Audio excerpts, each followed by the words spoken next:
Cadu ele sai da igreja necessariamente em um processo de racionalização, de institucionalização e de expansão. Então ela cresce, deixa de ser menor porque ela se racionaliza, se burocratiza, se institucionaliza e agora ela tem códigos e condutas. Fica muito difícil para o pastor justificar, por exemplo, não o fluxo do fiel, mas sim o fato do Cadu ter um cargo na igreja, ele ser diácono. Ele é diácono numa igreja que eu sou o representante direto consagrado, eu não tenho uma comunidade ou um estatuto para prestar conta, e tudo que eu faço é fruto da minha relação com Deus. Deus fala diretamente comigo. E o Cadu, nesse caso, ele transita como diácono, ele tem um cargo eclesiástico importante na igreja. Mas à medida que a igreja vai crescendo e à medida que ela vai racionalizando, fica difícil você justificar o Cadu, porque em nenhum momento o pastor é condescendente ao PCC. Ao contrário, ele sempre nega o PCC. E todas as vezes que ele nega, o Cadu nunca foi arbitrário. Mas a negação pastoral, a negação religiosa ao PCC, ao crime, é sempre na lógica binária, que é o que atravessa o universo pentecostal. Isso é o diabo.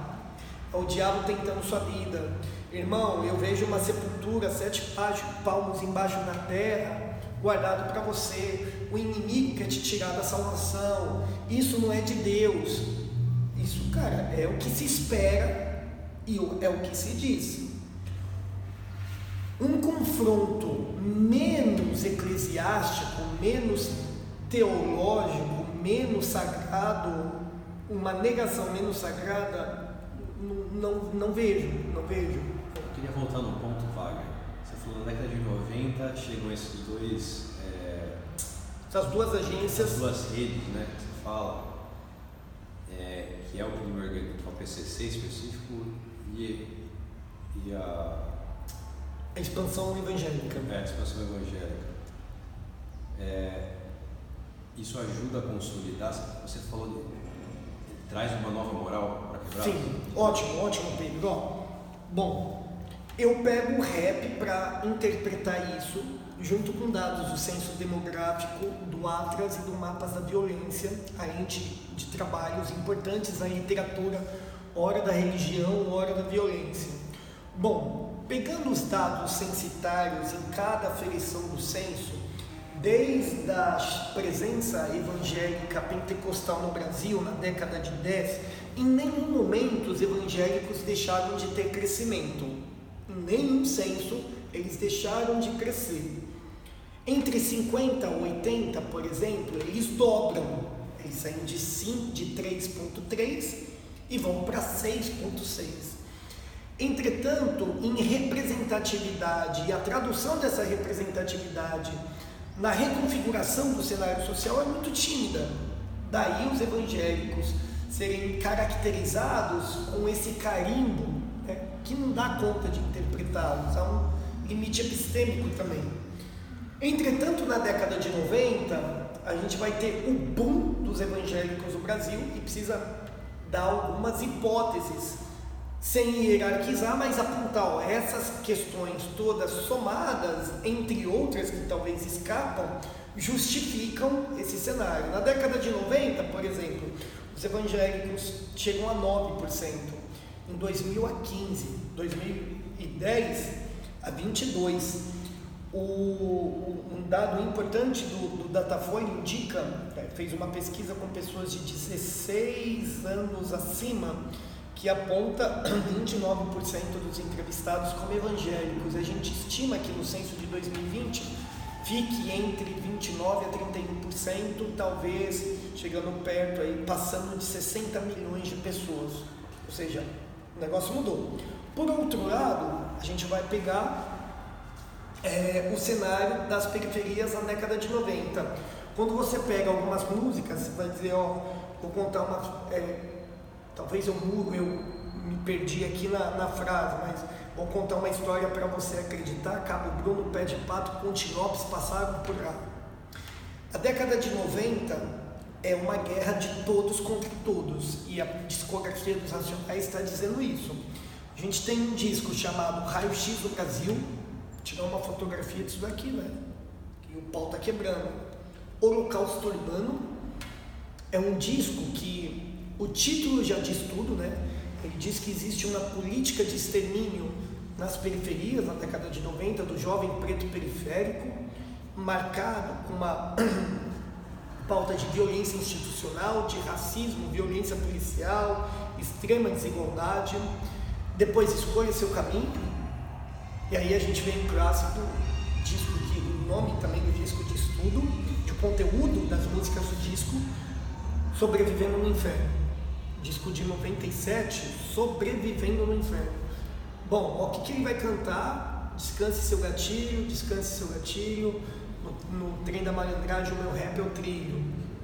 Ele vai cantar que para viver na periferia você precisa de uma fórmula mágica da paz, né?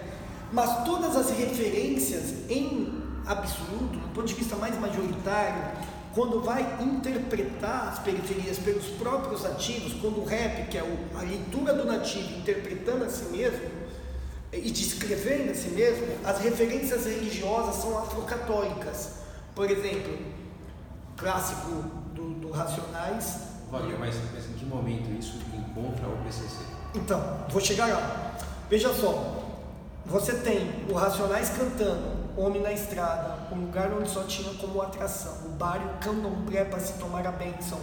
Esse é o palco da história que por mim será contado. Você tem 89, eu acho, tá aí de DJ Nun com uma música chamada O Corpo Fechado. Você tem Fórmula Mágica da Paz, agradeça a Deus e aos orixás, parei no meio do caminho e olhei para trás. Você tem um clássico filme chamado Cidade de Deus, que o Dadinho fecha o corpo no terreiro para virar Zé Pequeno. Então a aproximação do mundo do crime com o mundo da fé está atravessado por uma referência afrocatólica. Fechar o corpo, sobreviver no inferno, pedir ajuda para o orixá, pedir ajuda para o santo. O que o Racionais vai começar a cantar na finalzinho da década de 90, mas sobretudo Vida Louca Parte 2. Olha que doideira. Vida Louca Parte 2, os Racionais vai cantar o seguinte, tem uma conversa entre o Brau e o Abraão, e ele, fé em Deus, muda a narrativa, cara. Fé em Deus, que ele é justo, irmão, nunca se esqueça, mas guarda guerreiro, levanta a cabeça, onde estiver, seja lá como for, tenha fé, porque aí já é tudo crente, porque até no lixão nasce flor, ore por nós, pastor, lembre da gente, no culto dessa noite, firmão sangue quente, admira os crentes, dá licença aqui, a música continua. Agora, se você perceber até o final da música, até o final, primeiro, ore por nós, pastor, admira os crentes. No final, sou guerreiro do rap, sempre alta voltagem, um por um, Deus por nós, estamos aqui de passagem, vida louca, eu não tenho nome para vítima, justiça e liberdade, a causa é legítima. Justiça e liberdade são os 3 lemas do PCC, né? Paz, justiça e liberdade. Admira os crentes, ore por nós, pastor, justiça e liberdade, a causa é legítima. Tamo junto. O que está acontecendo para que justiça e liberdade, e ore por nós, pastor, estejam conectados e não separados? Há vários sintomas.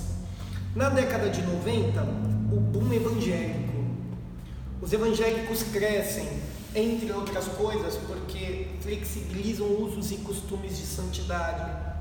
Não é tão careta ser crente, o cabelo, a bermuda, a tatuagem, o seu black, além das igrejas ofertarem espaços de lazer, um lugar para as meninas e meninos ensaiarem música. Então as igrejas começam a pipocar na quebrada e elas começam a ganhar uma grande representação, traduzir um código daqueles sujeitos.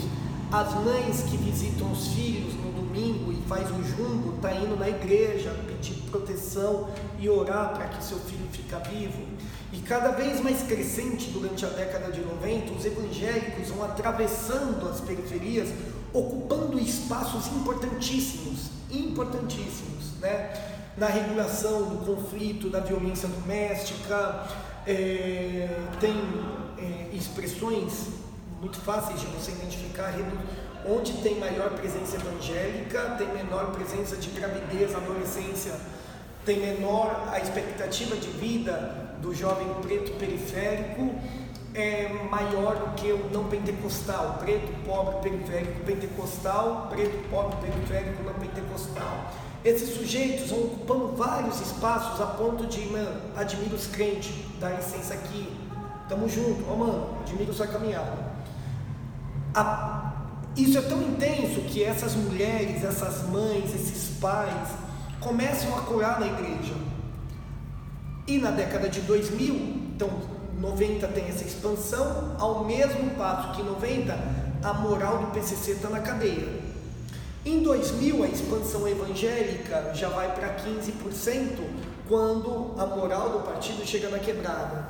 E o que é essa moral do partido? Não matarás, roubo banal, resolver as pendências pela ideia, pela oralidade, vamos para as ideias o tempo todo, a gente trocar ideia, a bandeira está estendida, então a gente discute, não pode matar, a vida se paga com vida, tem um não matarás na periferia. E esse código religioso do não matarás, ele está expresso. Essa moral que o PCC vem, então, ela já existia antes. Sim, o PCC não inventa a moralidade ela é da quebrada, isso a gente tem avançado aí, discutido bastante.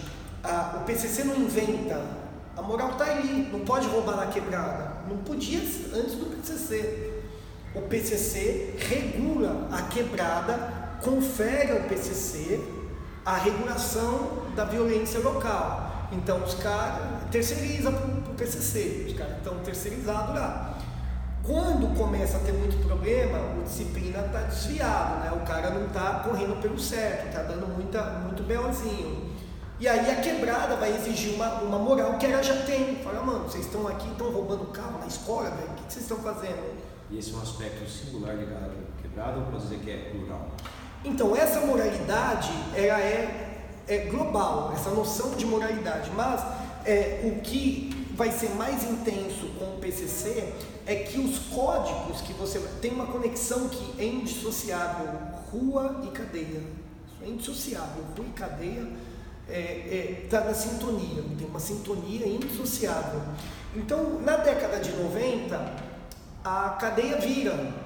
E o que o cara vai estar cantando? Mas na rua não. Até Jack, tem quem passe pano, impostor, pede break, fala pro malandro, envelheciste, de cada 10, 5 é na maldade.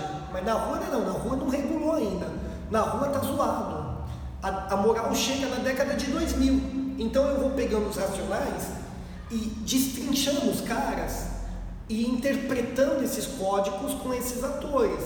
Na década de 2000, quando muitos irmãos, muitos meninos que pertencem ao mundo do crime começam a acessar as periferias, ora por fuga, ora por liberdade consentida, ora por saídas, começa a colocar essa moral na quebrada que já existia.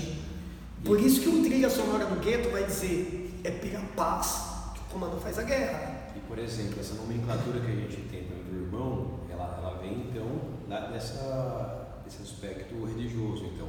Porque o PCC, quando o cara entra, ele é batizado, é isso? Esses ritos, eles tendem a ser flexibilizados, e aqui entra uma outra coisa. A gente pensar PCC tanto quanto evangélicos, nenhuma forma será capaz de traduzir de modo homogêneo. A gente tem que pensar PCC no ponto de vista plural, evangélicos no ponto de vista plural. Os evangélicos, você pega o Henrique Vieira, um grande amigo meu, muito parceiro, filiado ao PSOL, e é pentecostal, mas não concorda, não atua na frente parlamentar evangélica. Você tem o Estado Democrático a frente evangélica pelo Estado Democrático de Direito em oposição à frente. Então a gente entende que precisa explorar o mais profundo possível o plural, nada singular. E o PCC também, a mesma coisa. Então, o PCC, a gente tem que pensar os PCCs. É lógico que esses ritos do batismo, ele existe, mas depende de uma série de fatores. O Cadu está em um momento do partido muito ritualístico, de expansão do fronte de guerra, de construção de identidade, de pertencimento. Isso, a ideia do batismo, essa tradução mais ritualística mesmo, o batismo, tirar o sangue, colocar no papel, né, como uma tradução de lealdade, um churrasco, como testemunhas para verificar o que ele está fazendo, naquele momento era muito convencional, muito justificável. Em meados dos anos 2000, em 2010, sobretudo quando o partido está muito hegemônico e ele avança à frente, sobretudo no aspecto econômico, nas fronteiras, o partido expande para as fronteiras norte, onde ele não tinha tamanho poder, é outra caminhada, né? O partido já foi para a rota, já está na rota da fronteira e tem a necessidade de uma demanda de recrutamento muito grande, e esses ritos eles vão se flexibilizando, e aí não dá para dizer que todo mundo vai ser assim. Então a gente precisa entender cada local, cada cenário, cada quebrada. Isso que o Código Fatal vai dizer, periferia é periferia, zona sul, zona norte, zona leste, zona oeste, porque quebrada é quebrada em qualquer lugar. Embora tenha muitas singularidades, tem muitas especificidades, onde é necessário identificar o tempo, o que é essa quebrada, quem é o irmão, como a sintonia do partido chegou, como a disciplina se esparramou, qual é a caminhada no universo religioso aqui. Isso bate com o todo? É muito difícil e precisa de muito campo para fazer isso, cara. Muito campo, muita articulação com os atores e muita sensibilidade de rua, né? Wagner, a gente pode